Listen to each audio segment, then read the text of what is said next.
नमस्कार, मैं हूं शालिनी और आप देख रहे हैं लाइव इंडिया न्यूज। आगे बढ़ते हैं अपने क्षेत्र की न्यूज के साथ।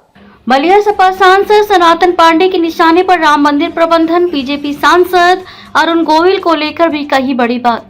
खबर उत्तर प्रदेश के बलिया से है, जहां बलिया सपा सांसद सनातन पांडे का बड़ा बयान। कहा, आस्था के सबसे बड़े मंदिर में चोरी की चर्चा विदेशों तक। विदेशी मुल्कों में चर्चा हो रही है कि आस्था के सबसे बड़े केंद्र में चोरी का मतलब भारत देश सुरक्षित नहीं। आप कभी नहीं सुने होंगे कि चर्चों में चोरी हुई, गुरुद्वारा में घोटाला हुआ। आप कभी नहीं सुने होंगे कि मस्जिदों का पैसा कभी इधर उधर हुआ। वहीं सपा सांसद ने कहा कि मैं राम मंदिर में रामलला का दर्शन कर चुका हूं और आप कहिए तो मैं आपको तस्वीर भेज दूं।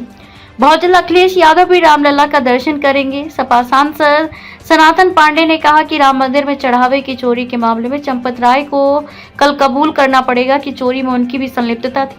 उन्होंने कहा है कि इस मामले की किसी गरीब मजदूर, ड्राइवर व चपरासी को न फंसाकर के निष्पक्ष जांच हो।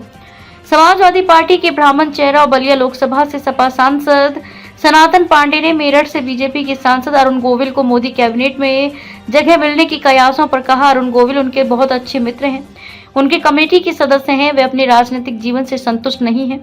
अंदर की बात को बाहर नहीं किया जा सकता, क्योंकि भारतीय जनता पार्टी है, कब किसको कहाँ बैठा देगी वे उन्हीं के लोग जानते हैं। लाइव इंडिया न्यूज के लिए राम अवध भगत की रिपोर्ट। जी सांसद जी, अभी देखा जाए कि जिस तरीके से अयोध्या का जो मामला सामने आया था, चंपत राय ने अपने करीबी और सहयोगियों से कहा है कि अयोध्या में उनकी सेवा पूर्ण हो चुकी है और वह इस कलंक के साथ नहीं रहेंगे। चंपत राय यह भी अपने सहयोगियों से कहा है कि जिन लोगों पर उन्हें भरोसा था उन्होंने ही उनको धोखा दिया है। क्या जानते हैं, ये देश संविधान और आस्था का देश है और यहाँ संविधान भी सुरक्षित नहीं सरकार में, और हमारे आस्था पर बहुत कुठारघात किया गया है। हम भी राम को मानने वाले हैं। हमारे जब ये चंदा की शुरुआत हुई थी, ये जो पैसे से हमारे समय सभी घर के लोग किसी भी धर्म में रहते हो, सभी लोगों ने भगवान राम के नाम पर सहयोग करने का काम किया था। और आज जो पता चला है कि उसकी संस्था ही जो है उसको पैसे को चुराने में, मंदिर के निर्माण का पैसा और चंदा के चोरी, तो हमारे भारत के आस्था पर, भारत के लोगों की आस्था पर बहुत बड़ा चोट पहुंचा है। और यही नहीं, भारत के बाहर के जो मुल्क है वो भी कह रहे हैं कि जिससे हमारी आस्था जुड़ी हुई है उसमें भी अगर भारत में घोटाला हो सकता है, उसमें भी चोरी हो सकती है, तो इसका मतलब भारत सुरक्षित नहीं। ऐसा कभी सुने तो नहीं होगा, आप सुने होंगे कि चर्चों में ऐसा घोटाला हुआ है, हम नहीं सुने होंगे। आप नहीं सुने होंगे गुरुद्वारे में कोई घोटाला हुआ है, हम नहीं सुने होंगे। आप नहीं सुने कि मस्जिदों का पैसा एक बार हड़प गया, ये सुने होंगे। भारत में सबसे अधिक जो हिंदू जात के लोग हैं, भारत राम को, भगवान पुरुषोत्तम राम को मानने वाले हैं। जब ये धोखा दे सकते हैं भगवान राम को, तो किसी को भी धोखा दे सकते हैं। इसकी जांच हो रही है। भगवान से प्रार्थना करता हूँ कि इसकी निष्पक्ष जांच हो। किसी को, किसी गरीब, मजदूर, ड्राइवर, चपरासी को न फंसा करके, तो उन्हीं के साथ जुड़े तो जिनका नाम आया है। इतना बड़ा हमारे नीचे भ्रष्टाचार हो रहा है, तो हमको अगर जानकारी है तो दोषी मैं भी हूँ। चंपत राव जी पद से इस्तीफा दिए है ना, अध्यक्ष पद से इस्तीफा दिए, उनको कबूल करना पड़ेगा कल कि चोरी में मेरी भी संलिप्तता थी। अगर उत्तर प्रदेश सरकार और भारत की सरकार चोरी इसकी निष्पक्ष जांच नहीं कराती है, ये मान लिया जाएगा कि चंदा चोरी में जो है उत्तर प्रदेश सरकार भी शामिल रही और केंद्र की सरकार भी शामिल रही। मेरठ में क्या रहा, मेरठ से जो बीजेपी जो सांसद है अरुण गोविल जी, जिन्होंने रामायण में सीरियल में राम थे और उन्होंने सरकार में मंत्री बनने की जो चर्चाएं तेज चल रही है, क्या राम मंदिर में राम के अपमान का डैमेज कंट्रोल किया जाएगा जो भगवान राम का रोल किया है सीरियल में? ये अरुण गोविल जो है हमारे मित्र है, हमारे कमेटी में भी है। वो अपने राजनीतिक जीवन से हमारे सबसे संतुष्ट नहीं, क्योंकि अंदर की बात को बाहर नहीं किया जा सकता। भारतीय जनता पार्टी है, कभी किसको कहाँ बैठा देगी ये उन्हीं के लोग जानते हैं।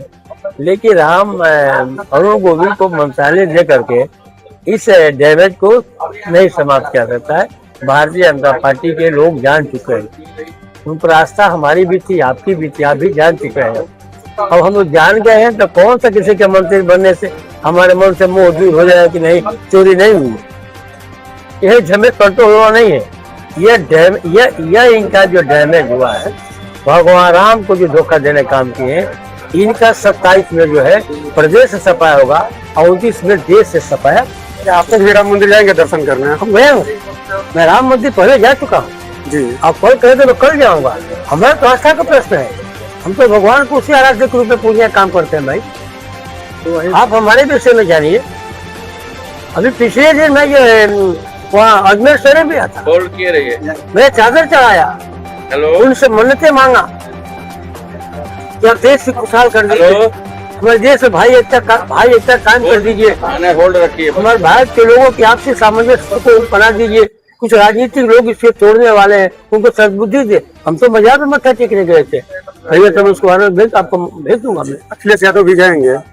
अखिलेश यादव जाएंगे, हमारे राष्ट्रपिता अखिलेश यादव जी भगवान राम के मंदिर जाएंगे। उनके प्रति जो है आस्था है, सबके पूरे परिवार की आस्था है।